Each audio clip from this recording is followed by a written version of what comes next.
Hello. My presentation is on student discipline, as you can see. So let's go ahead and get started. So I chose this topic because it was a topic of concern in my school. So why is discipline a concern at my school? Well, there was a lack of uniform disciplinary action amongst teachers. This past school year, there was just a lot of inconsistencies as far as when to get administration involved, when a student would get expelled versus suspended. And it just kind of led in discrepancies of certain students getting suspended for behaviors and other students not getting suspended for behaviors. Along with this, last year we did virtual learning, and there were little disciplinary guidelines with the new integrated technology. While we did have a little bit of guidance as far as they're mainly used for educational purposes, etc. There weren't specific do's and don'ts that teachers and students had to follow. And because of this, I feel like there was a lot of gray area and a lot of rules were able to be left open for interpretation to the teacher. So some students would get in trouble for things, and some students would even get suspended for things that were happening in other classrooms and that weren't a big deal. So there were little disciplinary guidelines. There were a lot of inconsistencies with discipline regarding technology. And then lastly, there were no explanation of the school-wide rules to students and teachers. So while it was important for the teacher to have to go over his or her own classroom rituals and routines, it wasn't a requirement for the teacher or administration to present the school rules to students. And because of this, like I said, it just kind of led to inconsistencies in students getting disciplined, what they would be sent to the office for, and things like that. So I'm hoping that this presentation can kind of break it down a little bit more, get into the legality of student discipline, and I'm hoping that next year my school has a more concise discipline plan so that everybody is on the same page. So, what is required of schools when it comes to discipline? So, schools are required to have set rules for students to follow. So, every single school must have rules. Students must be aware of behaviors that are prohibited within schools. So, for example, if one of the prohibited behaviors is you can't have a cell phone in school, then students need to be made aware of that prior to getting in trouble for it. Along with that, schools must post rules for students to see throughout the building. And while my school did do that, there's a lot of there's a lot of rules, and they were very, very small, and they just kind of got glazed over. They were posted in the hallways and throughout the classrooms, but because there was no breakdown or explanation of them from teachers or administration as far as how to interpret the rules, it didn't really serve its purpose for them to be posted. Along with that, teachers and administrators must adhere to guidelines and give students appropriate consequences if rules are broken. So, for example, if a student breaks a minor rule, then they would not get like an expulsion or a suspension. And finally, students are entitled to sufficient due process when facing punishment, and this varies depending on the type of punishment and the rule or code of conduct that the student broke. Okay, so student discipline. What is considered too vague? So whenever schools make rules, they can't just say, like no inappropriate behavior. They need to have specifics on what is prohibited within the school building. Along with this, students should be made aware of consequences for not following conduct guidelines. So, for example, if a school prohibits fighting, then it shouldn't just say no fighting. It should say, fighting is considered putting your hands on somebody else in a malicious way. And students should be made aware that if they are fighting, that depending on what school it is, what the consequence is, for example, maybe the first time a warning, second time suspension, third time expulsion, but they need to be aware of the consequences and how they can change if the same rule is broken over and over. And then finally, there should be standard processes in place, and the punishment should align with the infringement. So what this means is, for example, if one student breaks a rule and they get expelled, the other student who, if another student breaks that same rule, they should also get expelled. There should be a school-wide standard as to what happens if a student breaks or infringes upon a certain rule.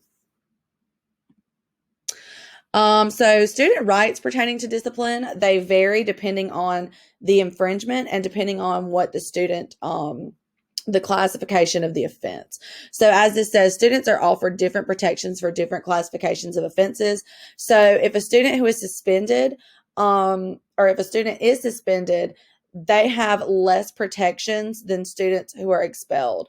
So if a student is suspended, all that is required is that they receive an oral or written notification of the suspense. They are able to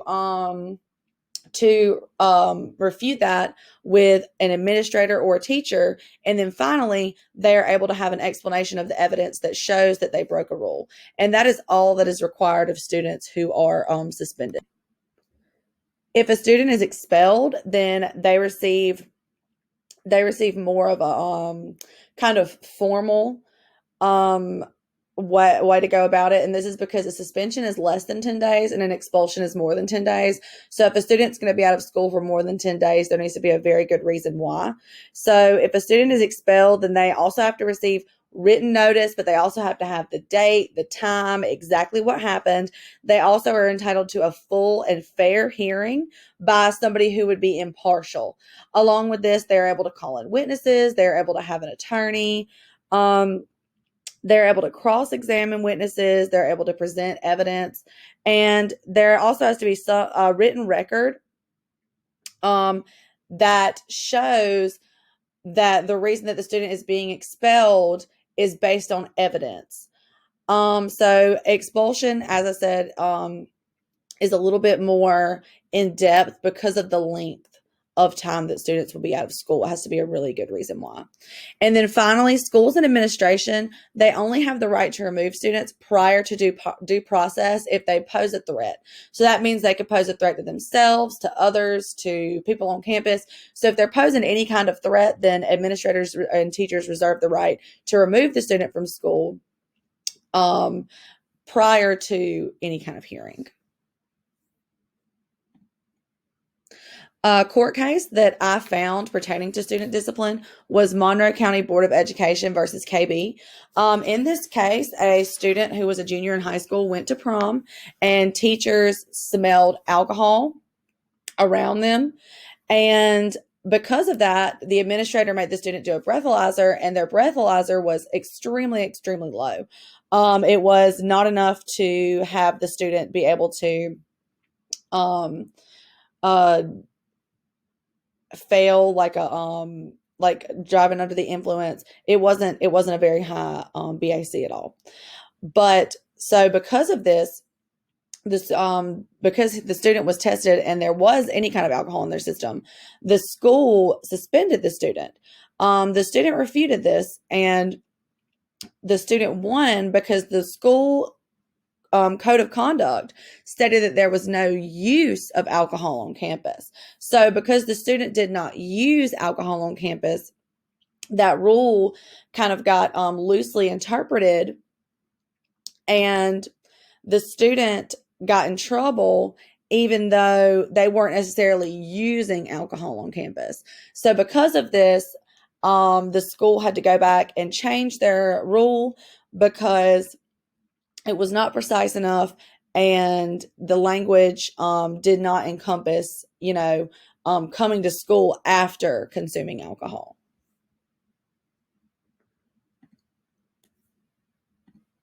The second case I found was Esfeller versus O'Keefe. And in this court case actually took place at LSU, and it outlined a couple who had broken up, and the ex-boyfriend was harassing the girlfriend incessantly. He was threatening to reach out to the father of her child while they were in the middle of a custody battle. So he could try to, mess with that custody battle. He was also trying to he was sending her emails that were harassing, posting things on Facebook, MySpace, etc., that were just damaging to her character and that were causing her emotional stress. So she reported it, and although he tried to refute it because the school code says extreme, outrageous, or persistent acts or communications that are intended or unlikely or reasonably likely to harass, intimidate, harm, or humiliate another. Um, and that's kind of the code that she brought it to administration under, because she was being harassed and he was, threatening her character and things like that. So the courts ruled that that was not unspecific or vague because his behavior did fall under those guidelines. Yeah, so those are two examples. I know the first example that I mentioned was one where the rule was too vague, and then the second example was one where even though the rule it might seem a little bit vague, it was specific enough to encompass that person's behavior.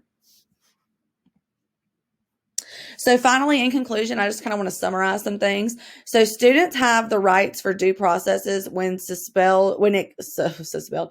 expelled or suspended. So this means that if the student is expelled, then they must go through those processes that I mentioned before. If the student is suspended, they must go through those processes that I mentioned before.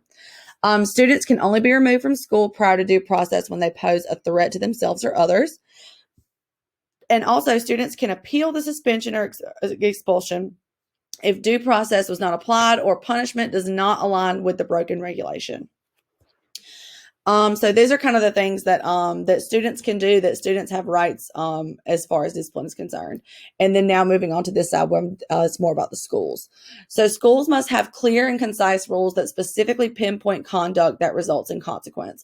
This means that just like the first case that I mentioned, it can't be that vague, has to be extremely specific. That way, it's not open to interpretation, and it's very, very clear when something is not, when a student is not following code of conduct. Schools are required to carry out certain processes when suspending or expelling students. So as I mentioned, that due process, schools owe it to the students, and students have a right to receive it. And if they don't, then students can refute that expulsion or suspension.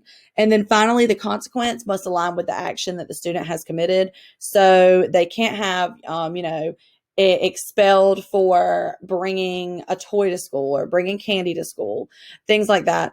It has to align with the action that the student has presented. So yeah, that's all I have on student discipline. Thank you very much. I really enjoyed researching this topic. It was really interesting to see, what students' rights are versus what the schools must require. And this has really kind of helped me get a grip on student discipline. And I'm really hoping that next school year, my school can come up with a more concise plan now that we're not, trying to so focused on COVID and virtual learning and things like that. So, thank you so much.